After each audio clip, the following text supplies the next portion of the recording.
যারা জুলুম করে, আল্লাহ তাআলা বলেন লা ইয়াহদিল কওমাল যালিমিন, জালেম সম্প্রদায়কে আল্লাহ তাআলা কখনো হেদায়েতের পথ প্রদর্শন করেন না। আল্লাহ রাব্বুল আলামিন সূরা আনআমের 82 নম্বর আয়াতে বলেন আল্লাযীনা আমানু ওয়া লাম ইয়ালবিসু ঈমানাহুম বিযুলমিন উলাইকা লাহুমুল আমনু ওয়া হুম মুহতাদুন। যারা দুইটা গুণের অধিকারী হয়, কয়টা? আওয়াজ করে বলেন কয়টা? আল্লাহ তাআলা বলেন যারা দুইটা গুণের অধিকারী হয়, এক নাম্বার আল্লাযীনা আমানু, ঈমানদার হয়। আল্লাহ তাআলা বলেন যারা ঈমানদার হয়, ওয়ালাম ইয়ালবিসু ঈমানাহুম বিযুলমিন, আর দুই নাম্বার গুণ হলো তারা তাদের ঈমানকে জুলুমের সাথে মিশ্রিত করে না। আল্লাহ তাআলা বলেন যারা তাদের ঈমানকে জুলুমের সাথে মিশ্রিত করে না, দুই গুণ, এক নাম্বার ঈমান এনেছে, দুই নাম্বার ঈমানকে জুলুমের সাথে মিশ্রিত করে নাই। আল্লাহ তাআলা বলেন উলাইকা লাহুমুল আমনু, আর এই দুই গুণের অধিকারী লোকেরা নিরাপত্তার অধিকারী, ওয়া হুম মুহতাদুন, আর তারাই হেদায়েতের পথ প্রদর্শিত হয়ে যায়। আল্লাহুম্মা সাল্লি আলা মুহাম্মাদিন ওয়া আলা আলি মুহাম্মাদ কামা সাল্লাইতা আলা ইব্রাহিম ওয়া আলা আলি ইব্রাহিম ইন্নাকা হামিদুম মাজিদ।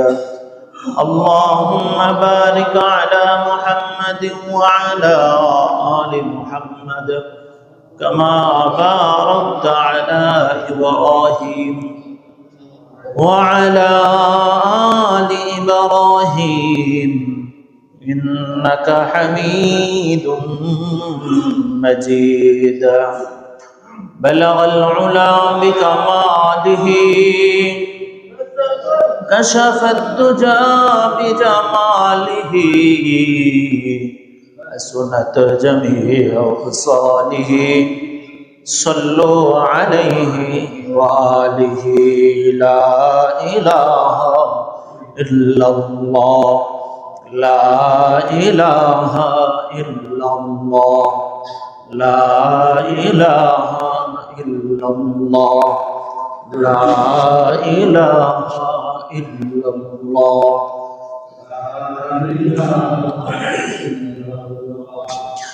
لا إله إلا الله لا إله إلا الله لا إله إلا الله لا إله إلا الله لا إله إلا الله لا إله إلا الله محمد رسول الله صلى الله عليه وسلم. আলহামদুলিল্লাহ, আল্লাহ তাআলার অসংখ্য অগণিত শুকরিয়া আদায় করছি যে মহান আল্লাহ তাআলা আমাদেরকে দয়া করে, মায়া করে, ভালোবেসে, মহাব্বত করে আল্লাহর ঘর মসজিদে আসার বসার তৌফিক দান করেছেন। এজন্য অন্তর থেকে মহাব্বতের সাথে আবেগ ভরা কণ্ঠে আল্লাহর প্রতি ভালোবাসা ও আস্থা রেখে আওয়াজ করে সকলে মিলে বলে আলহামদুলিল্লাহ। সম্মানিত হাজরিন, আজকে আমাদের আলোচনার বিষয় হচ্ছে 31st নাইট বা ইংরেজি নববর্ষ উদযাপন।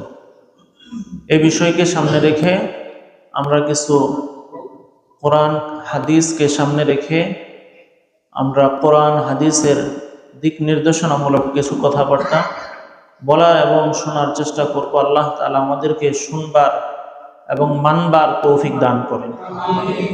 সম্মানিত হাজরিন, আল্লাহ রাব্বুল আলামিন দিন সৃষ্টি করেছেন, সপ্তাহ সৃষ্টি করেছেন, বৎসর সৃষ্টি করেছেন। এই সব কিছুর সৃষ্টিকর্তাকে আল্লাহ। আওয়াজ করে বলেন আল্লাহ। সব কিছুর স্রষ্টা আল্লাহ। মানুষের স্রষ্টা আল্লাহ, জানোয়ারের স্রষ্টা আল্লাহ। দুনিয়াতে যা কিছু দেখি বা না দেখি, আসমানের নিচে, জমিনের উপরে, আসমানের উপরে, জমিনের নিচে যা কিছু আমরা দেখি বা না দেখি, এই সব কিছু কে সৃষ্টি করেছেন? আল্লাহ। আল্লাহ রাব্বুল আলামিন কোরআনুল কারীমে সূরা বাকারার 257 নম্বর আয়াতের মধ্যে আল্লাহ তাআলা বলেন, আল্লাহু ওয়ালিয়ুল্লাযীনা আমানু ইউখরিজুহুম মিনায-যুলুমাতি ইলান-নূর। আল্লাহ তাআলা বলেন যে আল্লাহ তাআলা ঈমানদারদের দোস্ত। সুবহানাল্লাহ। আল্লাহ তাআলা ঈমানদারদের দোস্ত, বন্ধু। আল্লাহ তাআলা বলেন, ইউখরিজুহুম মিনায-যুলুমাতি ইলান-নূর। আমি আমার দোস্ত ঈমানদারদেরকে অন্ধকার দিক থেকে আলোর দিকে বের করে এনেছি। যারা অতীতে ছিল তাদেরকে বের করে এনেছি, ভবিষ্যতে যারা আসবে ঈমানদার হবে তাদেরকেও আমি অন্ধকার থেকে আলোর দিকে বের করে নিয়ে আসব। আল্লাহ তাআলা বলেন, ওয়াল্লাযীনা কাফারু আউলিয়াউহুমুত তাগুত। তবে যারা কুফরি করে তাদের বন্ধু হলো তাগুত। তাগুত মানে শয়তান। তাগুত মানে কি? খোদাদ্রোহী, যারা আল্লাহকে ভালোবাসে না, যেই জিনিস আল্লাহ তাআলা থেকে দূরে সরিয়ে দেয়, এমন সব কিছুকে তাগুত বলা হয়। আল্লাহ তাআলা বলেন, যারা কাফের তাদের বন্ধু হলো তাগুত। ইউখরিজুহুম মিনান নূরি ইলা যুলুমাত। আর যাদের বন্ধু তাগুত, তাগুত তাদেরকে আলো থেকে অন্ধকারের দিকে বের করে নিয়ে যায়।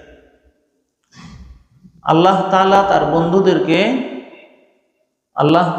বন্ধুদেরকে অন্ধকার থেকে আলোর দিকে নিয়ে আসেন, আর তাগুত তার কাফের বন্ধুদেরকে আলো থেকে অন্ধকারের দিকে নিয়ে যান। আল্লাহ তাআলা বলেন, উলাইকা আসহাবুন নার। তাগুতের বন্ধু যারা, তাদের আবাস হবে জাহান্নাম, তারা জাহান্নামের অধিবাসী। নাউযুবিল্লাহ। হুম ফিহা খালিদুন। তারা সেখানে চিরস্থায়ীভাবে থাকবে। সম্মানিত হাজরিন, মুমিনরা যখন যে কোনো একটা কাজ করবে, সেই কাজটা করার আগে তার ঈমানকে, তার ইসলামকে, তার কোরআন হাদিসকে সামনে রাখবে। মুমিন যে কোনো কাজ করুক, সে ঘর সংসার করবে, তার সুন্নতকে সামনে রাখবে। সে ব্যবসা বাণিজ্য করবে, তার সুন্নতকে, রসুলের সুন্নতকে সামনে রাখবে। সে সমাজ পরিচালনা করবে, রাজনীতি করবে, তখনও সে তার সামনে কোরআনকে সামনে রাখবে। সে যা কিছু করবে, সে তার সংস্কৃতি পালন করবে, সেক্ষেত্রেও সে তার কোরআনকে, তার ইসলামকে সামনে রাখবে। কথা ঠিক কিনা? কোনো ব্যক্তি যদি কোনো কাজের ক্ষেত্রে, একজন মুমিন কোনো কাজের ক্ষেত্রে কোরআন হাদিসকে সামনে না রাখে, অবশ্যই সে প্রকৃত মুমিন হতে পারে না। প্রকৃত মুমিন তো সে যে সবকিছুতেই কাকে সামনে রাখবে? একজন আরেকজনকে ভালোবাসবে, মহব্বত করবে, তখনও সে আল্লাহকে সামনে রাখবে। ইমানের কতগুলো আলামত আছে। হাদিসের মধ্যে নবীজি সাল্লাল্লাহু আলাইহি ওয়াসাল্লাম বলেছেন, আল হুব্বু লিল্লাহ ওয়াল বুগযু লিল্লাহ। কাউকে তুমি ভালোবাসতে চাও, সেটাও আল্লাহর জন্য তাকে ভালোবাসো। দুনিয়ার স্বার্থে ভালোবাসবে না। কার জন্য? আল্লাহর জন্য। কারো প্রতি তুমি বিদ্বেষ রাখতে চাও, সেটাও তুমি আল্লাহর জন্য বিদ্বেষ রাখো। তাহলে এই দুনিয়া সব ঠিকঠাক হয়ে যাবে। ঠিক কিনা? সম্মানিত হাজরিন, তাহলে যে কোনো বিষয়ে আমরা করব, আমাদের সামনে ইসলামকে রাখবো। এটা মুমিনের আলামত। সংস্কৃতি মানে কি? সংস্কৃতি মানুষ মানে হচ্ছে যে কোনো একটা জিনিসকে পরিশুদ্ধ করা। কোনো একটা জিনিসকে কি করা? পরিশুদ্ধ করা। তো ইসলাম, কোরআন হাদিস যেইভাবে যে কোনো একটা জিনিসকে পরিশুদ্ধ করতে পারে, অন্য কিন্তু কিছু কি সেটাকে ওই রূপ পরিশুদ্ধ করতে পারে? এটা সম্ভব না। তাহলে যেহেতু সম্ভব না, তাহলে সংস্কৃতি গ্রহণ করতে হলেও মুমিনরা সর্বপ্রথম ইসলামকে সামনে রেখে তার সংস্কৃতি পালন করবে। সম্মানিত হাজিরিন, দেখেন 31st নাইট, 31তম ডিসেম্বরের 31 তারিখ, এটা আমরা পালন করতে পারবো না। এই নববর্ষ, ইংরেজি নববর্ষ তথাকথিত পদ্ধতিতে আমাদের মুসলমানদের জন্য পালন করা বৈধ না। এর অনেকগুলো কারণ আছে। তার মধ্যে 1 নাম্বার কারণ হচ্ছে এটা খ্রিস্টীয় একটা কালচার, খ্রিস্টানদের ধর্মীয় কালচার। কেমনে বুঝলাম যে এটা খ্রিস্টানদের কালচার? খ্রিস্টপূর্ব 47 সালে রাজা জুলিয়াস সিজার সর্বপ্রথম এটা পালন করছে। তিনি ছিলেন খ্রিস্ট ধর্মের একজন মানুষ।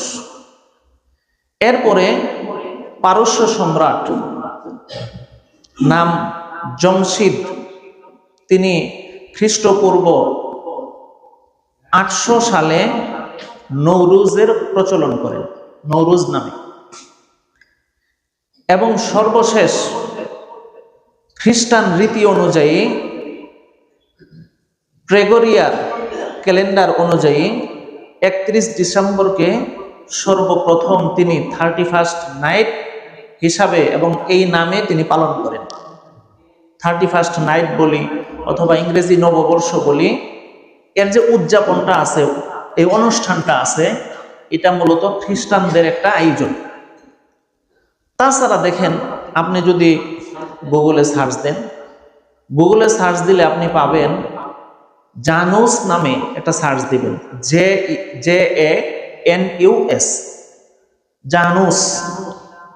এই জানুস শব্দ লিখে আপনি সার্চ দিবেন, আপনি খেয়াল করে দেখবেন একটা মূর্তি আসবে সামনে। এই মূর্তির 2টা মাথা, সামনে মাথা পিছনে মাথা, সামনেও মাথা পিছনেও মাথা, মানে চেহারা 2টা। তো এই মূর্তি, এটা খ্রিস্টানরা এটার পূজা করে। তারা বিশ্বাস করে যে এটা হলো ভাগ্য দেবতা, এটা ভাগ্যের মালিক জানুস। তারা কি করে, 31 ডিসেম্বরের 12টা বাজার আগ পর্যন্ত তারা তার পিছনের চেহারার দিকে দাঁড়ায় থাকে। দাঁড়ায় থাকার পরে তারা আবেদন করে যে মালিক, গত বছর আমরা অনেক অপরাধ করছি, অনেক খারাপ কাজ করছি, এই খারাপ কাজের জন্য আপনার কাছে আমরা তওবা করতেছি, আমাদেরকে মাফ করে দেন। যখন ঠিক 12টা বেজে যায়, তারা সামনের চেহারার দিকে চলে আসে। সামনে এসে এবার তারা বলতে থাকে যে পিছনে যা করছি না করছি, এখন সামনের বছরটা যেন ভালো হয়, আপনি এটা আমাদের জন্য ভালোর জন্য, কল্যাণের জন্য নির্ধারণ করে দেন। এভাবে তারা আবেদন করতে থাকে। এই যে বিশ্বাস, এই যে তরিকা, এই যে সিস্টেম, এটা কি ইসলাম স্বীকৃত কোনো সিস্টেম? বরং ইসলাম যেগুলোকে নিষেধ করেছে, যেগুলোকে হারাম করে দিয়েছে, সেই হারাম করা বিষয়গুলোর মধ্যে এটা একটা। কথা ঠিক না ঠিক? কারণ ইসলাম সব ধরনের মূর্তি পূজা, আল্লাহ ছাড়া কারো কাছে কোনো কিছু চাওয়া, কল্যাণ চাওয়া, খারাপ থেকে মুক্তি চাওয়া, অকল্যাণ থেকে মুক্তি চাওয়া, এমন কোনো বৈধ বিধান, বৈধ কিছু ইসলাম রাখে নাই। সব কিছুকে আল্লাহ তাআলা নিষেধ করে দিয়েছেন। চাইতে হবে একমাত্র কার কাছে? আর একটু আস্তে কন, আল্লাহর কাছে। চাইতে হবে আল্লাহর কাছে, একমাত্র আল্লাহর কাছে। তাহলে এই দিবসকে যদি আমরা পালন করি, তাহলে খ্রিস্ট ধর্মের ধর্মীয় একটা উৎসবকে আমরা পালন করলাম। কথা ঠিক না ঠিক? নবীজি সাল্লাল্লাহু আলাইহি ওয়াসাল্লাম হাদিসে পাকের মধ্যে ইরশাদ করেছেন, নবীজি বলেন, খালিফুল ইয়াহুদা ওয়ান নাসারা। নবীজি বলেন যে তোমরা ইহুদি খ্রিস্টানদের কাজের ক্ষেত্রে বিরোধিতা করো। ইহুদিরা যেই কাজটা করবে তোমরা সেটা করবে না, বিপরীতটা করবা। খ্রিস্টানরা যেই কাজটা করবে তোমরা সেটা করবা না, উল্টা বিপরীতটা করবা।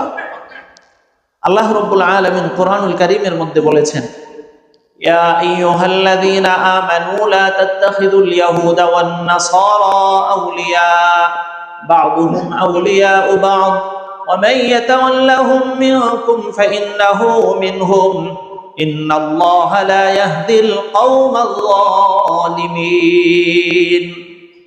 আল্লাহ তাআলা বলেন, হে ঈমানদারেরা, তোমাদের পূর্বে যাদেরকে কিতাব দেওয়া হয়েছে, তোমাদের পূর্বে যাদেরকে আসমানি গ্রন্থ দেওয়া হয়েছে, তারা যদি তোমাদের ধর্মকে হাস্যকর বিষয় হিসাবে গ্রহণ করে, মনে করে, আল্লাহ তাআলা বলেন তোমরা তাদের সাথে তোমরা থাকবা না, তাদেরকে তোমরা বন্ধু হিসাবে গ্রহণ করবা না। আল্লাহ তাআলা বলেন বাযুহুম আউলিয়াউ বায, তারা একে অপরের বন্ধু, তারা একে অপরের সঙ্গী। তুমি যদি তাদেরকে বন্ধু হিসাবে গ্রহণ করো তাহলে তুমিও তাদের বন্ধু হিসাবে পরিগণিত হয়ে যাবা। নাউযুবিল্লাহ। আল্লাহ তাআলা বলেন ওয়া মান ইয়াতাওয়াল্লাহুম মিনকুম, তোমাদের মধ্য থেকে কেউ যদি তাদের সাথে আল্লাহ তাআলার নিষেধকৃত বিষয়, তাদেরকে বন্ধু হিসাবে গ্রহণ না করা, আল্লাহ তাআলার এই নির্দেশকে, আল্লাহ তাআলার এই নিষেধকে মান্য না করে তাদেরকে গ্রহণ করলো, যদি এমনটা হয় ওয়া মান ইয়াতাওয়াল্লাহু মিনকুম, সেও তাদের দলভুক্ত হয়ে যাবে। আল্লাহ তাআলা বলেন ইন্নাল্লাহা লা ইয়াহদিল কওমাল যালিমিন, যারা আল্লাহ তাআলার বিধানকে, আল্লাহ তাআলার এই নিষেধকে মানলো না, তারা জালেম। তারা কি? জালেম। আল্লাহ তাআলা বলেন ইন্নাল্লাহ লা ইয়াহদিল কওমাল যালিমিন, যারা জালেম হয়, যারা জুলুম করে, আল্লাহ তাআলা বলেন লা ইয়াহদিল কওমাল যালিমিন, জালেম সম্প্রদায়কে আল্লাহ তাআলা কখনো হেদায়েতের পথ প্রদর্শন করেন না।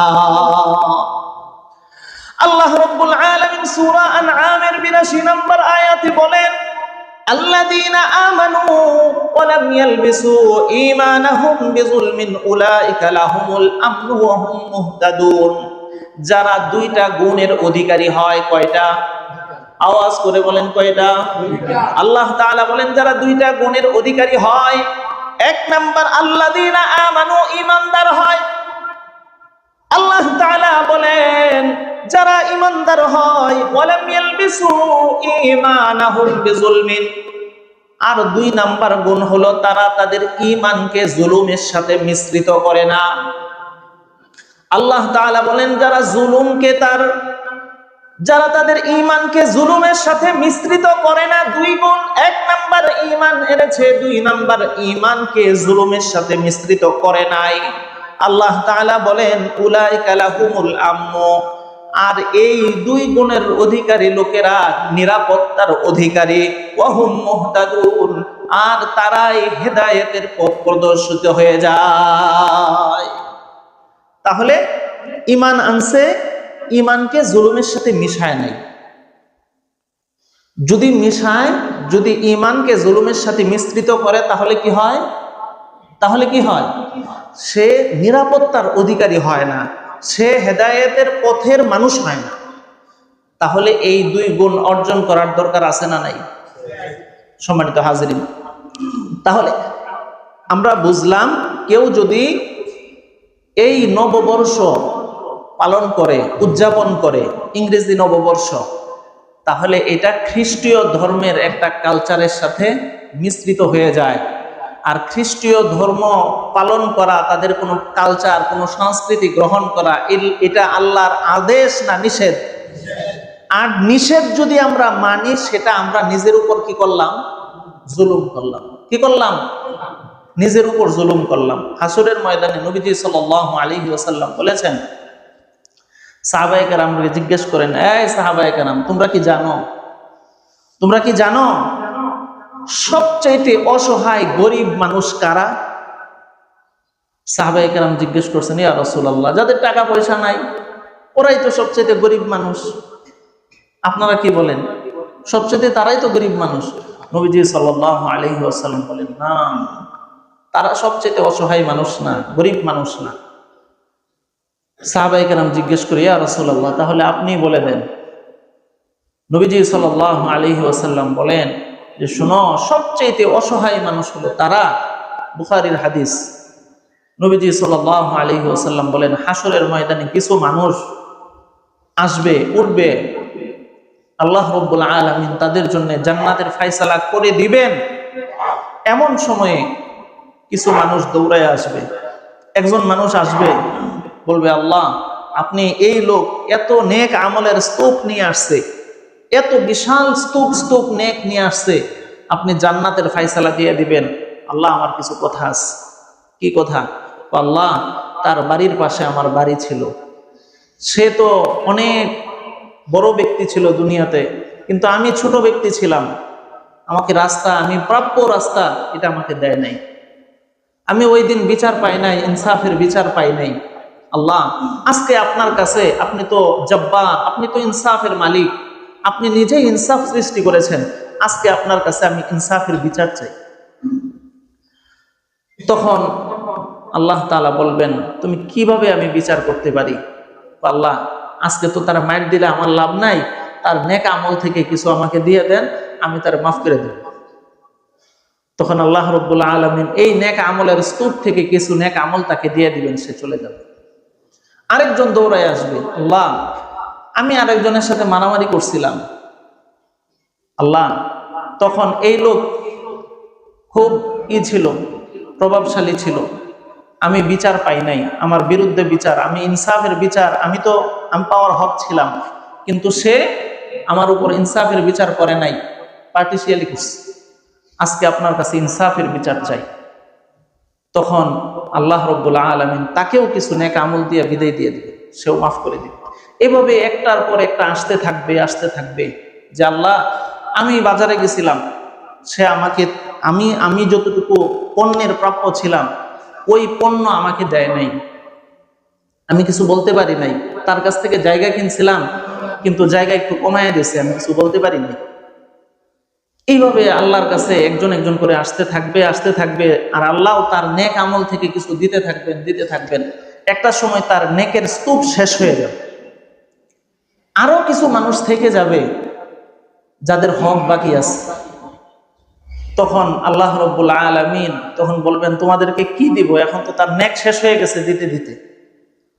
তখন আল্লাহ রাব্বুল আলামিন ওই লোকগুলো যারা দুনিয়াতে সুষ্ঠু ইনসাফ পায় নাই তাদেরকে বলবেন যে, ঠিক আছে, তোমাদের গুনাহ তার উপরে দিয়ে যাও।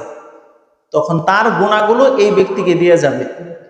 তখন এভাবে দিতে একটা সময় দেখা যাবে যেই পরিমাণ নেকের স্তূপ নিয়ে আসছিল ওই পরিমাণে এই ব্যক্তির গুনার স্তূপ জমে যাবে। নাউজুবিল্লাহ।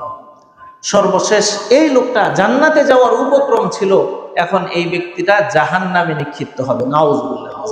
নবীজি বলেন, এই ব্যক্তি হলো সবচেয়ে অসহায়, সবচেয়ে ফকির মানুষ। এজন্য আমরা এই যে হাদিসের মধ্যে আসছে, দেখেন, আমরা নিজের উপর জুলুম করি। কিভাবে জুলুম করি? এই যে আল্লাহ তাআলা বললেন যে, তোমরা আল্লাহ নিষেধ মানো নাই, এই নিষেধ মানো নাই মানে তুমি নিজের উপর জুলুম করলা। কারণ আল্লাহর আদেশ নিষেধ যদি আমি না মানি, তাহলে এই গুনাহটা কার হবে? বলেন, কার হবে? গুনাহটা তো আপনার হবে। তাহলে গুনাহটা যখন আপনারই হইলো, আমারই হইলো, তাহলে এটা আমার নিজের উপর জুলুম করলাম না? আমি নিজের উপর জুলুম করলাম। আল্লাহ তাআলা বলেন যে, তোমরা নিজের উপর জুলুম করো না, অপরের উপরও জুলুম করো না। তাহলে এই যে খ্রিস্ট ধর্মের এই তাদের উৎসবকে যদি আমরা মানি, তাহলে আল্লাহর নিষেধ মানলাম না, নিজের উপর জুলুম করলাম। সম্মানিত হাজিরিন, নবীজি সাল্লাল্লাহু আলাইহি ওয়াসাল্লামের আবু দাউদের হাদিস 4031 নম্বর হাদিস, নবীজি বলেন, মান তাশাব্বাহা বিকাউমিন ফাহুয়া মিনহুম। যে জাতির সাথে সাদৃশ্য রাখে সে ওই জাতির অন্তর্ভুক্ত হয়ে যাবে। নাউজুবিল্লাহ। তাহলে আমরা যদি খ্রিস্ট ধর্মের এই আদর্শকে, এই উৎসবকে আমরা গ্রহণ করি, নবীজির হাদিস অনুযায়ী আমরা নিজেরাও তাদের অন্তর্ভুক্ত হব। সম্মানিত হাজরিন, তাহলে খ্রিস্ট ধর্মের এই আদর্শ থেকে আমাদের গ্রহণ করার সুযোগ আছে?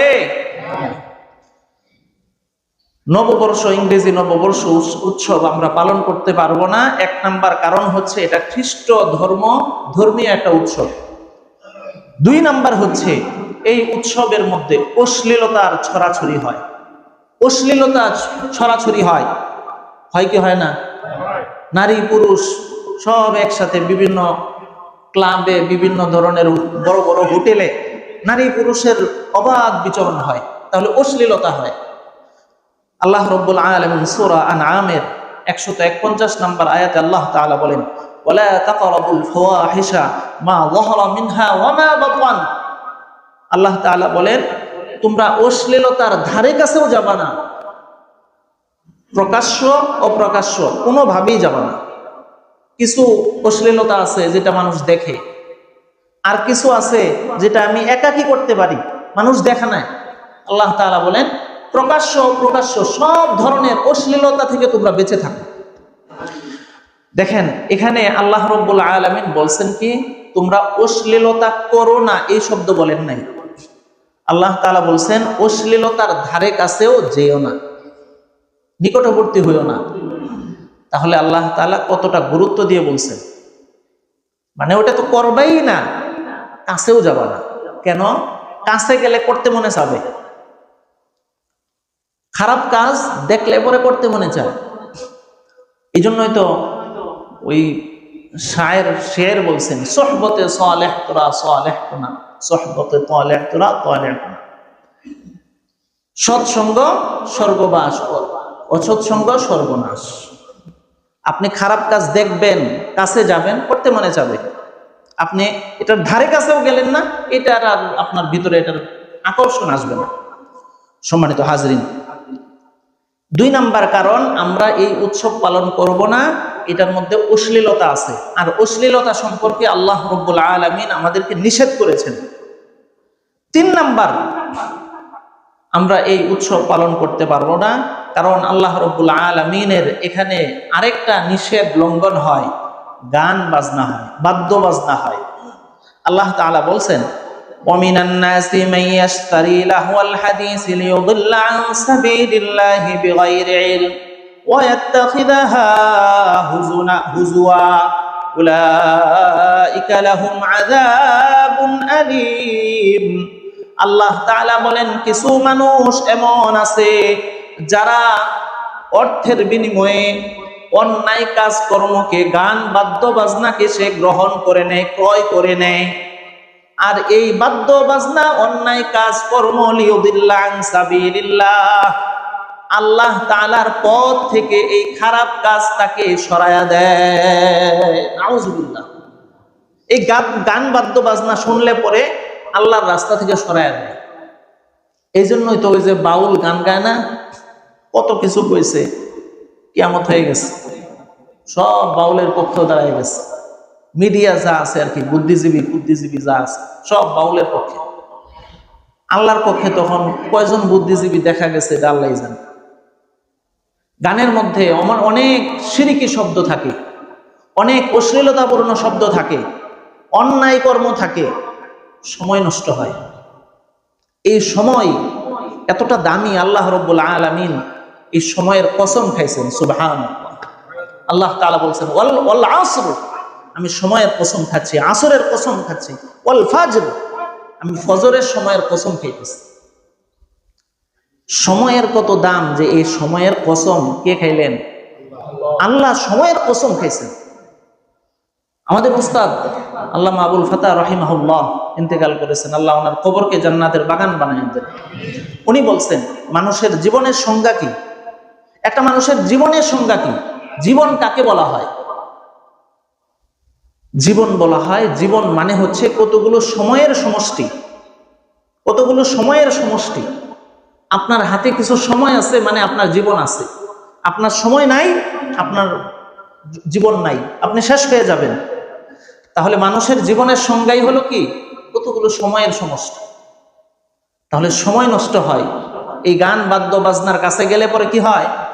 সময় নষ্ট হয়। এছাড়াও আমরা গল্প গুজবে অনেক সময় নষ্ট করি, কথা ঠিক না ঠিক? এক মুফাসসির, নামটা আমি ভুলে গেছি, উনি বলতেছেন আল্লাহ রাব্বুল আলামিন আসরের কসম খাইলেন, আসরের কসম খাইলেন, সময়ের কসম খাইলেন। কারণটা কি? কারণটা কি? আল্লাহ তাআলা কেন সময়ের কসম খাইলেন? উনি খুঁজতেছেন সংজ্ঞা পাইতেছেন। একদিন বাজারে গেছেন, বাজারে যাওয়ার পরে এক বরফ বিক্রেতা বরফ বিক্রি করতেছে। তখন ওই বরফ বিক্রেতার দিকে তাকায়া তিনি বলতেছেন যে আমি এবার বুঝছি যে আল্লাহ তাআলা কেন সময়ের কসম খাইলেন। উনি এটার তাফসির বুঝে গেছে। কিভাবে? এই যে বরফ বিক্রি করতেছে, বরফ আনছে, এটা জমাট থাকে না, এটা আস্তে আস্তে গলতেছে, আস্তে আস্তে শেষ হয়ে যাচ্ছে। তখন তিনি বলতেছেন আরে মানুষের জীবনটাও তো এরকম, যে এটা বরফের মতন গলতে গলতে একটা দিন এই বরফ যেরকম শেষ হয়ে যাবে, মানুষের জীবনও শেষ হয়ে যাবে। সুবহানাল্লাহ। সম্মানিত হাজিরিন, তাহলে এই উৎসব, ইংরেজি নববর্ষের উৎসব, এটা যদি আমরা গ্রহণ করি, মানি, তাহলে সময় নষ্ট হয়, আল্লাহর রাস্তা থেকে আমাদেরকে সরায়া দেয়। আল্লাহ তাআলা বলেন ওয়ায়াত্তাখিযাহা হুজুয়া উলাইকা লাহুম আযাবুন আলীম। আল্লাহ তাআলা বলেন যারা এগুলো গ্রহণ করবে তাদের জন্য রয়েছে নিকৃষ্টতম শাস্তি। নাউজুবিল্লাহ, নিকৃষ্ট শাস্তি আছে তাদের জন্য। এই যে আয়াত, এই আয়াতের একটা শানে নজুল আছে। ওমিনান নাসি মান ইয়াশতারি লাহওয়াল হাদিস। নজর ইবনে হারেস এক কাফের। এই নজর ইবনে হারেস দেখলো যে তার এলাকার একজন ব্যবসায়ী মানুষ, সে দেখলো যে তার এলাকার অনেক কাফেররা কোরআনের তিলাওয়াত শুনতে শুনতে এত বেশি শুনে নবীজির কাছে গিয়ে, কাফের মানুষ কোরআন তিলাওয়াত শুনে, মজা লাগে, ভালো লাগে কোরআনের তিলাওয়াত শুনে, কি করা যায়? এই টেনশনে তার মাথা নষ্ট। একবার সে বিদেশ গেছে ব্যবসায়িক কাজে। তো বিদেশ যায় দেখে যে এক নারী, এক শিল্পী নারী, সে সুন্দর গান গায়। ওই নারীকে সে ক্রয় করে নিয়ে আসছে। ক্রয় করে নিয়ে এসে সে এটা তার জনগণের সামনে পেশ করছে যে তোমাদের যদি এগুলো শুনতে মনে চায় তাহলে তার গান শোনো, অনেক মিষ্টি মধুর গান। নাউজুবিল্লাহ বলে, মিষ্টি মধুর গান, এটা তোমরা শুনো। এটা ছেড়ে দিছে। তাহলে এই গান, বাদ্য বাজনা, এটার উদ্দেশ্য হচ্ছে কোরআন থেকে সরায়া দেওয়া, কোরআন যেন না শোনা হয়, এটা থেকে সরায়া দেওয়া, এটাই হচ্ছে কি গানের উদ্দেশ্য। এই ঘটনা তো এটাই বোঝায়, কথা ঠিক না বেঠিক? নবীজি সাল্লাল্লাহু আলাইহি ওয়াসাল্লাম বলেন যে ওয়ালা তাশরাতারুহুন্না, তোমরা এই শিল্পী, গানের শিল্পী, এদেরকে বিক্রিও করবা না, ক্রয়ও করবা না। কারণ যেই মহিলা বা যেই ছেলে, যেই নারী, যেই পুরুষ গান বাদ্য বাজনা করে, এর বিনিময়ে যে টাকা নেয়, সামানুহুন্না হারামুন, এগুলো হচ্ছে হারাম টাকা। নাউজুবিল্লাহ বলেন। তাহলে গান বাদ্য বাজনা করে যে টাকা ইনকাম করা হয়, এটা হালাল না হারাম? হারাম। এখন তো নাই। ওই যে কি করে লোড দেয়, গান লোড দেয়, ছবি লোড দেয়, আরো কত কিছু লোড দেয় না? আচ্ছা, আপনারা ফতোয়া দেন, যদি গাওয়াই হারাম হয় তাহলে বিক্রি করা কি? তাহলে এই যে এরা যে বিক্রি করে ইনকাম করে, এগুলো হালাল না হারাম? সম্মানিত হাজিরিন, 4 নাম্বার যেই কারণে এই উৎসবকে আমরা পালন করতে পারবো না, এর মধ্যে আতশবাজি হয় না? হয় না? এই আতশবাজি করা, এটা মানুষকে কষ্ট দেয় নাকি মানুষকে আরাম দেয়? কষ্ট দেয়। অনেক বাড়িতে বৃদ্ধ আছে, বৃদ্ধা আছে, বাচ্চা আছে, হার্টের রোগী আছে, এগুলোর কারণে অনেক মানুষের কষ্ট হয়। অল্প কিছু মানুষ হয়তো কোনো বাড়ির ছাদে লাফালাফি করতেছে, আনন্দ ফুর্তি করতেছে, বাজি ফোটাইতেছে, ঢোল তবলা বাজাইতেছে, ডেক্স বাজাইতেছে, তাদের 2-1 জনের আনন্দ ফুর্তি হইতেছে, কিন্তু বাকি সমস্ত এলাকার মানুষ তাদের জন্য কষ্ট পাইতেছে। কথা ঠিক কিনা? সম্মানিত হাজিরিন, আল্লাহ রাব্বুল আলামিন সূরা আহজাবের 58 নম্বর আয়াতে আল্লাহ তাআলা বলেন والذين يؤذون المؤمنين والمؤمنات بغير ما اكتسبوا فقد احتملوا بهتانا وإثما মুবিনা। আল্লাহ তাআলা বলেন, ওই সমস্ত লোক যারা মুমিনদের পুরুষদেরকে এবং মুমিনদের নারীদেরকে কষ্ট দেয়, বিগাইরি মাকতাসাবু, যেই কাজ তারা করে নাই, যে অন্যায় তারা করে নাই, ওই অন্যায়কে তার দোষ বানিয়ে যে তাদেরকে কষ্ট দেয়, বিগাইরি মাকতাসাবু, কাজ করে নাই এরপরেও কষ্ট দেয়, আল্লাহ তাআলা বলেন ফাকাদ ইহতামালু বুহতানা ওয়া ইসমান মুবিনা। এটা স্পষ্ট ভাবে মুমিনদেরকে যারা কষ্ট দিল, এটা ভয়ানক রকমের অপরাধ এবং পাপের কাজ করলো, ভয়ানক রকমের পাপের কাজ করলো। এখানে বুহতান শব্দ বলা হয়েছে। বুহতান মানে স্পষ্ট মানে যেই পাপ স্পষ্ট মানুষের দেখায়া করে। বুহতান শব্দের মানে হচ্ছে যে দেখায়া কোনো পাপ কাজ করে, আর দেখায়া পাপ কাজ করা, এরকম ব্যক্তিকে বলা হয় মুজরিম। কি বলা হয়? মুজরিম। আল্লাহ তাআলা অন্য আয়াতে বলছেন, অমতাজুল ইয়াউমা আইয়ুহাল মুজরিমুন, হে ঈমানদারেরা, যারা মুজরিম প্রকাশ্য অপরাধকারী, তাদের থেকে নিজেদেরকে গোটায়া রাখো, নিজেরা দূরে সরো, তাদের থেকে আলাদা হয়ে যাও। সম্মানিত হাজরিন, এই জন্য আমরা নিজেরাও এই পাপ কাজে লিপ্ত হব না, আমার সন্তানদেরকেও এই পাপ কাজ করতে দেব না, ইনশাআল্লাহ বলেন। 5 নাম্বার যেই কারণে এই পাপ কাজ, এই উৎসব আমরা পালন করতে পারবো না, 5 নাম্বার কারণ হচ্ছে এই জায়গার মধ্যে অর্থের অঢেল অপচয় হয়, অনর্থক অর্থের অপচয় হয়। আল্লাহ রাব্বুল আলামিন সূরা বনী ইসরাঈলের 27 নম্বর আয়াতে আল্লাহ তাআলা বলেন, ইন্নাল মুবাযযিরিনা কানু ইখওয়ানাশ শায়াতিন, যারা অর্থের অপচয় করে, অর্থ কে দিবেন? আওয়াজ করে বলেন, অর্থ কে দিবেন? আল্লাহ তাআলা বলেন, অর্থ আমি দাও, আমার দেওয়া। তুমি যে অর্থ নিয়ে বড়াই করতেছো, যে অর্থ নিয়ে অহংকার করতেছো, যেন তেন জায়গায় তোমরা এই অর্থকে খরচ করতেছো, মনে রেখো, ইন্নাল মুবাযযিরিন, আমার দেওয়া অর্থের মধ্যে যারা অপচয় করবে, কানু ইখওয়ানাশ শায়াতিন, তারা শয়তানের ভাই, শয়তানের দোস্ত। তাহলে যেই অর্থ আল্লাহ তাআলা আমাকে দিলেন, আমাকে দান করলেন, সেই অর্থ নিয়ে, আল্লাহ দেওয়া অর্থ, সেই অর্থ ব্যবহার করে আমি যদি শয়তানের ভাই হয়ে যাই, এর চাইতে দুঃখজনক, এর চাইতে লজ্জাজনক কথা আর মুমিনের জন্য কি হতে পারে? হতে পারে। সম্মানিত হাজরিন, তাহলে আমরা এই অর্থের অপচয় করব না ইনশাআল্লাহ। 6 নাম্বার আল্লাহ তাআলা, আল্লাহ নবী সাল্লাল্লাহু আলাইহি ওয়াসাল্লাম বলেছেন যে এইখানে বিশেষভাবে নারীদের মেলামেশা হয়। হাদিসের মধ্যে, বুখারী শরীফের হাদিস 5096 নম্বর হাদিসের মধ্যে নবীজি বলেন, মা তারাক্তু বাদি ফিতনাতান আদাররা আলার রিজালি মিনান নিসা, দুনিয়ার জমিনে পুরুষের জন্য সবচেয়ে বড় ফিতনা আমি যেটা রেখে এসেছি, সেটা হলো একজন পুরুষের জন্য একজন পর নারী, একজন পুরুষের জন্য পরপুরুষের জন্য একজন পর নারীর চাইতে বড় ফিতনা আমি নবী আমার উম্মতের জন্য আর কিছু রেখে যাই নাই। এটা সবচেয়ে বড় ফিতনা। নাউজুবিল্লাহ বলেন। সম্মানিত হাজরিন, নবীজি সাল্লাল্লাহু আলাইহি ওয়াসাল্লাম আরো বলেছেন, ওয়ালা ইয়াখুল্লুনা রাজুলুন বিইমরাতিন ফাইন্না সালিসাহা আশ-শাইতান, যখন দুইজন, একজন পুরুষ আর একজন নারী একসাথে থাকে, এক জায়গায় একসাথে থাকে, পর নারী পর পুরুষ, তার তৃতীয় জন হয় শয়তান। তার তৃতীয় জন হয় কি? খারাপ, মনের মধ্যে খারাপ চিন্তা আসে, ওই চিন্তা থেকে খারাপ কাজে লিপ্ত হয়। এটা কে করায়? শয়তানে ওয়াসওয়াসা দিয়ে করায়। এই জন্য 6 নাম্বার কারণ হিসাবে আমরা এই কাজের মধ্যে লিপ্ত হতে পারবো না। 7 নাম্বার হচ্ছে, এই উৎসবের মধ্যে ব্যাপক পরিমাণ মাদকের সেবন হয়, মাদকের ছড়াছড়ি হয়। কথা ঠিক কিনা? আল্লাহ রাব্বুল আলামিন সূরা মায়েদার 90 নম্বর আয়াতে আল্লাহ তাআলা বলেন, ইয়া আইয়ুহাল্লাযীনা আমানু ইন্নামাল খামরু ওয়াল মাইসিরু ওয়াল আনসাবু ওয়াল আজলামু রিজসুম মিন আমালিশ শাইতান ফাজতানিবুহু লাআল্লাকুম তুফলিহুন।